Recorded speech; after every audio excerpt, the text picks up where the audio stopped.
My name is Taryn Sangwon. I'm in grade 11, and I'm from Naum International Tit School.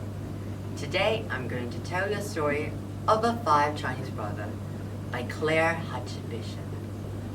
Once upon a time, there were 5 Chinese brothers, and they all looked exactly alike. They lived with their mother in a little house not far from the sea. The first Chinese brother could swallow the sea. The second Chinese brother had an iron neck.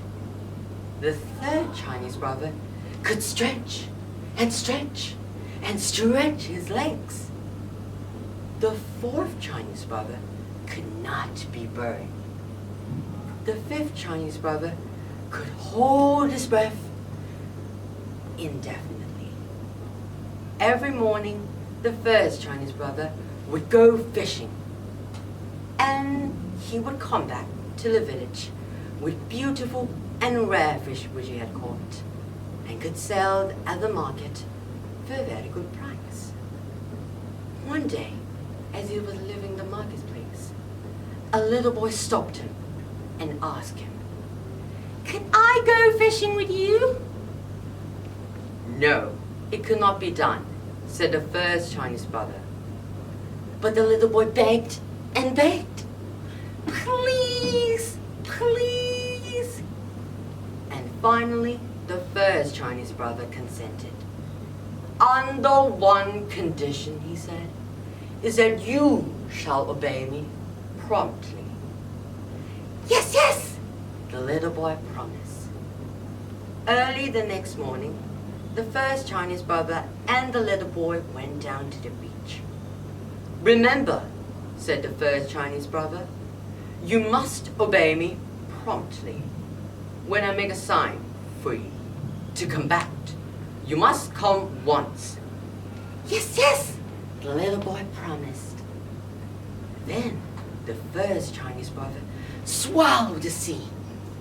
All the fish were left high and dry at the bottom of the sea. All the treasures of the sea laid and covered. The little boy was delighted. He ran here and there, stuffing its pocket with pebbles and shells. Near the shore, the first Chinese brother gathered some fish while he kept holding the sea inside his mouth. Presently, he grew tired. It is very hard to hold the sea, so he made a desperate schedule to call the little boy back. The little boy saw him, but paid no attention, made faces with him, and fled as fast as he could. All of a sudden, the sea forces its way out of his mouth, went back to its bed, and the little boy disappeared. When the first Chinese brother arrived at the village alone, he was arrested, put into prison, tied up and condemned to have its head to be cut off. On the day of the execution, the first Chinese brother said to the judge, "Your Honor, will you allow me to go and bid my mother goodbye?" "It is only fair," said the judge. So the first Chinese brother went home, and the second Chinese brother came back in his place. People assembled on the village square to witness the execution. The executioner took its sword and struck to a mighty blow.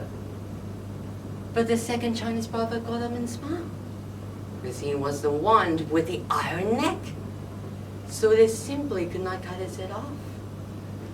Everyone was very angry, and they decided that he should be drowned or be burned. But every morning of the day of the execution, the Chinese brother always asked permission to the judge to allow him go and bid his mother goodbye. And the judge always said, "It is only fair." They pushed him to the open sea, but cannot be drowned, because he was the third Chinese brother who could stretch and stretch and stretch his legs. He simply could not be drowned. They tie him up to the stake in the midst of the flame, while people stood around watching it. "Bring more some wood," the people cried. The fire roared higher. "Now is it quite comfortable," said the Chinese brother, for he was the fourth one who could not be burned. Before everyone was getting more and more angry, they all decided to smother him. So the fourth Chinese brother went home, and the fifth Chinese brother came back in his place.